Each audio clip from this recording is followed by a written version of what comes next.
Hello everybody and welcome to another episode of Get Fit. I'm Des, this is Tam, and today we're gonna go over some big movements that we both agree everybody should include in a health journey, a fitness journey in some kind of capacity. And we're gonna break it down, from the very basic to the most complicated, everything about form, and give you some tips and tricks and even some hacks if you have limited equipment. We're gonna give it all to you. We're even gonna give you a couple different variations that you can do of these if you do go to a gym and it's busy and what you usually use isn't available. So let's just jump right into it. So number one movement is a hinge movement. So more commonly it's called a deadlift. In the gym you'll hear it called a deadlift, but it's a hinge. So basically that's when you think about bending forward. This is something that we do all the time. If you have to pick up something up off the floor, you're gonna have to bend forward to pick it up, whether it's your kids' Amazon package.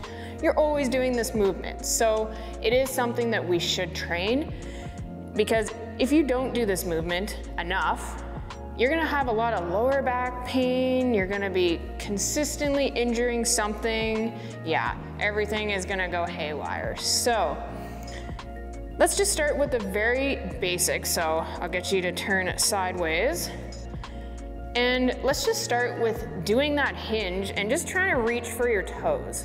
And as you're doing this, what you wanna think about is pushing your hips backwards. So as she hinges forward, she wants to drive those hips back and kind of shift her weight over top of her heels. Not so her foot comes up off the floor, you don't want your toes coming up, but she's just gonna bend forward, and she's got really good mobility there. Everybody might not be able to come down and touch your toes, but you're just gonna come as far forward as you can so you feel that pull through the back of your leg. And as she's hinging forward, what she wants to think about is tucking her chin to her chest. So keeping that neutral spine. You can see everything is super straight. There's no hunching forward. Chin tucked, coming forward. So now, if we want to add a little bit of weight to it, first place to start, I would say, is a bar. So weight is evenly distributed. So this can be a barbell, this can just be a weighted bar like we have here. And she's gonna do that motion again. And this time, she's gonna let her knees bend just slightly as she comes forward. And she doesn't have to go down quite that far. Maybe just stop just mid shin height. Yeah, perfect. So thinking about driving those hips back, foot pressure, whole foot pushed into the floor, not letting those toes pop up, really getting that stretch right through the back of your leg. And remember, keep that spine neutral, so keep that chin tucked to your chest. Beautiful. Let's try that 2 more times. Now, another way of doing this, that time she was bending her knees. So we can keep the legs as straight as possible. So when I say straight, I don't mean lock your knees back if you have the ability to do that. If you're like me that has hyperextendy weird legs, don't do that. But just keep them as straight as possible. So as you go forward, you're not letting them bend at all. So see the difference? There's no bend. She's just keeping it straight. And you're gonna get even more of an intense pull right through the back there. So this is what you would call a straight-legged deadlift versus your conventional deadlift that we just did before then. So you can use a bar or some kind of weighted barbell, or we could do dumbbells. I just got deadlift on the brain apparently. So same thing, she would just hold them to the side here, but same motion. And she could choose to do a little bit of a knee bend as she goes down, or keep those legs straight. Another option we have is a band. This is probably the cheapest piece of equipment you can find. So what she wants to do with this one is grab each side, put it under her feet, and just hold that tension.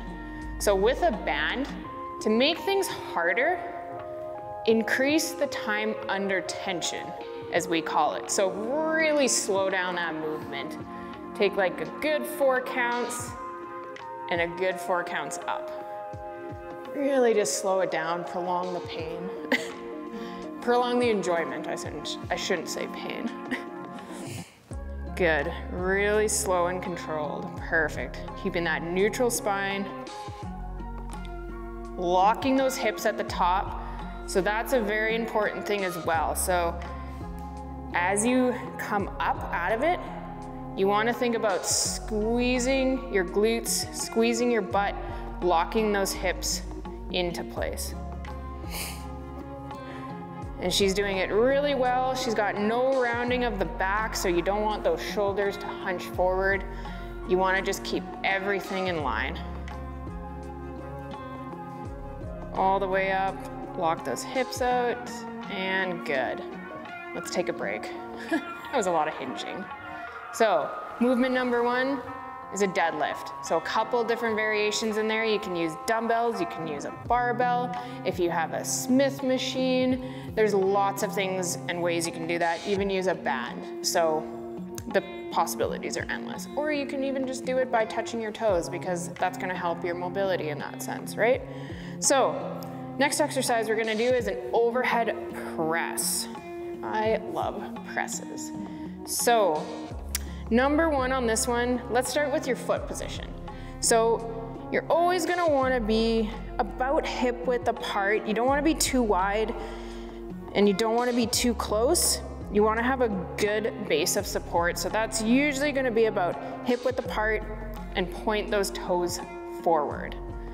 Now, usually you're gonna start an overhead press with that kind of resting on your chest there. And then you're just gonna push it all the way up overhead. Now, a lot of people might experience a little bit of discomfort or pain in their shoulders a lot if you've had some kind of injury or you lack mobility.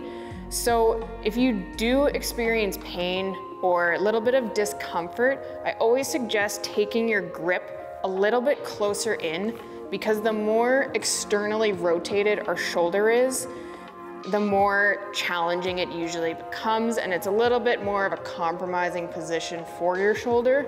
So just take that grip a little bit in and kind of face those elbows a little bit more forward instead of being flared out like this. But if you can handle a little bit wider, then I would suggest, going a bit shoulder width apart, but find your position and see what works. So the only other key thing you want to focus on this movement is what your core and your trunk is doing. So we'll get her to kind of twist sideways here. Now, when she pushes up, she doesn't want to arch her back. So she wants to make sure that she sucks her core in, pulls that belly button in, keeping that back as straight as she can. So when this gets tough, we generally want to just heave it up there and hyperextend our back. That's a big no-go. You do not want to do that. So you want to keep that core tight, abs pulled in. Perfect. And then just coming all the way down to your chest, full range of motion, try and extend those elbows. So obviously you can do it again with a weighted bar, a barbell, add some weight to it. We can do it with dumbbells. So the challenge with dumbbells is you're gonna need way more shoulder stability. So when you've got that even weight distribution, it's a little bit easier. Here, this is gonna be a bit more challenging because each shoulder has to stabilize that weight and press it up. So same thing, same positioning, same everything, feet hip width apart, core, abs tight, and we're just full range of motion, controlling that down. And we really wanna make sure that those weights don't kind of fall out to the side. You wanna keep them just stacked right over top of your elbow. Perfect. Now again, if you don't have access to dumbbells, barbells, we can use a band. These bands, they're a lifesaver and they're super cheap to purchase. So what she can do with this is stand 1 foot on it. Depending on the resistance of your band, you might be able to stand on it with 2, but this one is pretty resistance heavy, so we're gonna just only stand on it with 1 so we've got more slack in it. And then she can do 1 or 2 hands at a time and just press that up overhead. Same everything again, we don't wanna arch that back, abs tight, core in. Perfect. Now I don't know if you can do both arms on this one. She can give it a shot, so if she stood in like a split stance, we might be able to press it up. Let's see, perfect. So we've got enough slack in this, but you really gotta play with the band. So perfect, just all the way up. And this is another little form tip for this. Sometimes a split stance feels a little bit more secure for us. Personally, I like to be hip width apart, but if this feels a little more secure, you can definitely stand in that split stance. You have 1 foot in front, 1 foot back. Same with that press over top. So, 2 big movements that we think everybody should have in their program. We're gonna take a quick break and come back with a couple more.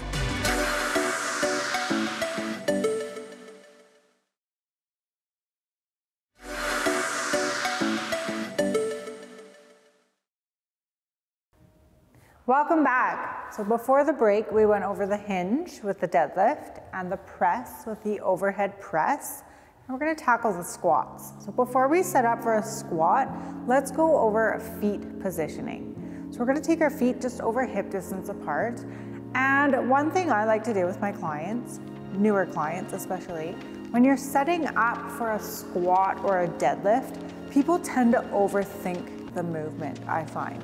So what I like to do is just imagine that you're jumping up onto a stair and make a mental note of where you're landing. Where is your feet touching the ground? Where is that power base coming from? And then just try and mimic that when you get into that squat or deadlift position. This is your power stance. Notice where your feet naturally fall. Toes could be pointing out towards the corners of the room. See how that feels for you.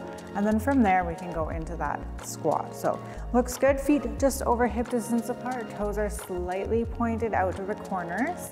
We're gonna keep our abs tight, so nice and tight, chest up. And then when we come back, we're gonna take our hips back as if we were sitting into a chair. So nice and low. When you come up, think about pushing your body weight through your heels. So you want most of your body weight back into your heels. Try and keep your toes on the floor and working on that mobility through the ankle a little bit. We want to exhale as we lift. So we're always exhaling on the hard part of that movement, whatever that movement is. Looks good. We want to come nice and low. Knees stay stacked over the toes. So if you turn and face towards the side, our viewers at home can see how your knees are positioned over the toes. Looks good. Let's do a few more and then we're going to add that barbell. 2 more. All right, last one.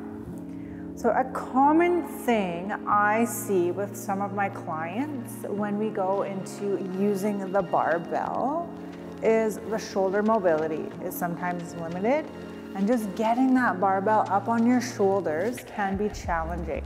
So we have a couple of options here. If that is you and you have a barbell and you're unable to get that behind because of lack of mobility through the shoulders, we can bring that into a front squat. So just keep that bar up on your chest, elbows come out, and then we're gonna drop down into that squat. So same thing, exhale as you lift. Nice form, looks good.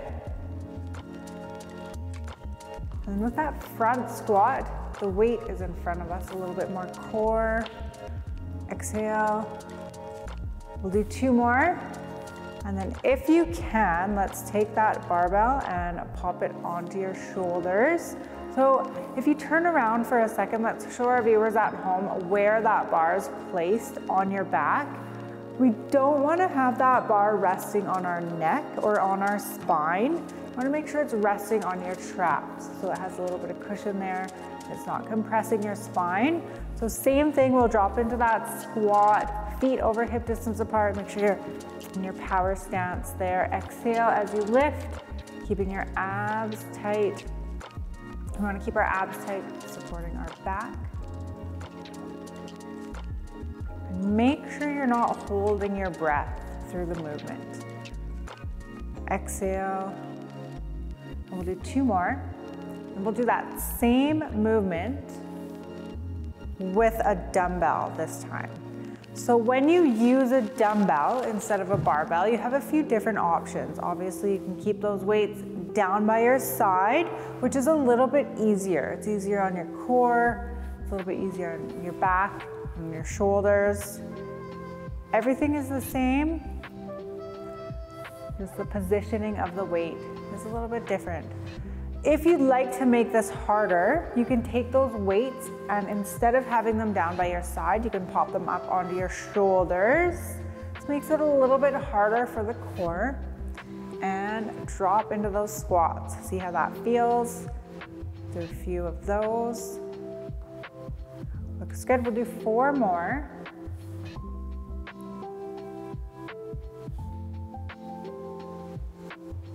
And the lower you take that, the harder you work. So let's drop it nice and low. And last one. All right, so we'll use the band next. It's funny because, you say this is a very cost-effective way to train if you don't have any other equipment, but I find sometimes the bands to be harder than the dumbbells and the barbells, just depending on what movement you're doing. And you could always make that harder by choking up on the band a little bit. So let's start with just one. We'll start with just 1 foot. Let's take this one off. Like 1 foot on the band. Like make it long. Yeah, you know what, like you got it. Other foot in there. There we go. So this is a little bit of an easier position with 1 loop of the band underneath your feet. We'll drop that down into a squat. Do 5 here. And then let's double up on that band.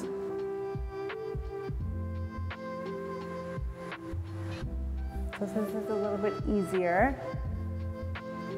And then if you have a band at home and it's, you've outgrown it and you feel like you're a little bit stronger now and you need to up the weight of your band a little bit, let's loop it over our feet 2 times.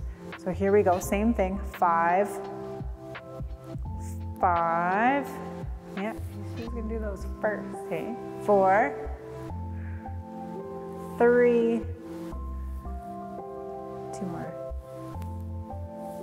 and last one. There you have it, 3 different options, 4, actually 1 is body weight for that squat. Next, we're going to go into a row. So when we do a row, we're working our back primarily. Same thing with your feet, so let's set it up where our feet are hip distance apart. Hinge forward. When we do this, we want to keep our hands, I would say palms facing towards each other. Take your elbows, squeeze them up alongside your torso. And when you get to the top of that movement, think about squeezing your shoulder blades together and then bring that back down to our starting position. So arms are nice and long, pull it in, exhale as you lift, and then bring it back to your starting position. So we'll try that first with the barbell. You have a few options with your hands. You can have underhand grip, overhand grip, mixed grip if you like, and we'll just take that into a row. So looks good. Squeeze your shoulder blades together at the top and squeeze here. 4 with the barbell. change up your grip if you like.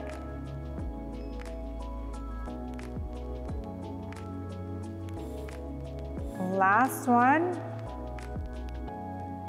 And we'll grab our dumbbells next. And we're going to take this now from a bent over row where we're hinging at the hips, bringing that up, to an upright row. So standing up nice and tall, abs tight, feet hip distance apart. Exhale as you lift. And then when you bring that bar up, you want to bring your elbows up to the height of your shoulders. Think about squeezing your shoulder blades together at the top slightly and then back down. Exhale as you lift.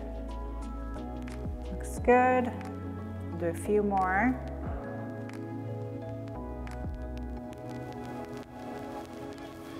Last one. And put those weights down. All right, so we're gonna use the band next, and you can get a little creative with this. So we're going to mimic a movement that we can do on the cable machine. So you take your band over your left leg, so loop that around the foot, and then abs tight. We're gonna bend over slightly and bring that out to the side. So yeah, you can choke up on the band, making that a little bit harder. Looks like it's hard already, a little bit. Out to the side. You can make adjustments as you need to.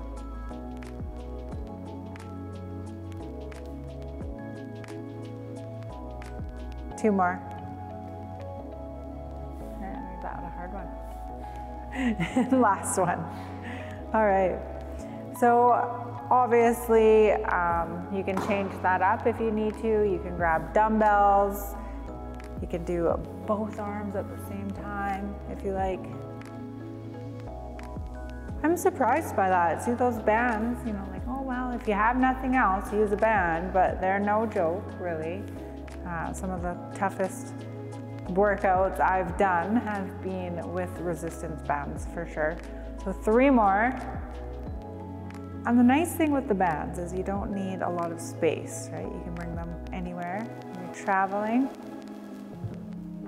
All right, so one more thing I would like to mention, anytime we're doing any over the head movement or where we're bent over and we're putting a lot of strain on our neck, back, and shoulders, if you take your tongue and press it up to the top of your mouth, your tongue is a muscle and it can help with the stability there. And it also prevents you from taking your shoulders, holding them up here. So like, relax a little bit there. So, all right, that's it for today's episode of Get Fit. I'm Tam, this is Des, and we'll see you next time.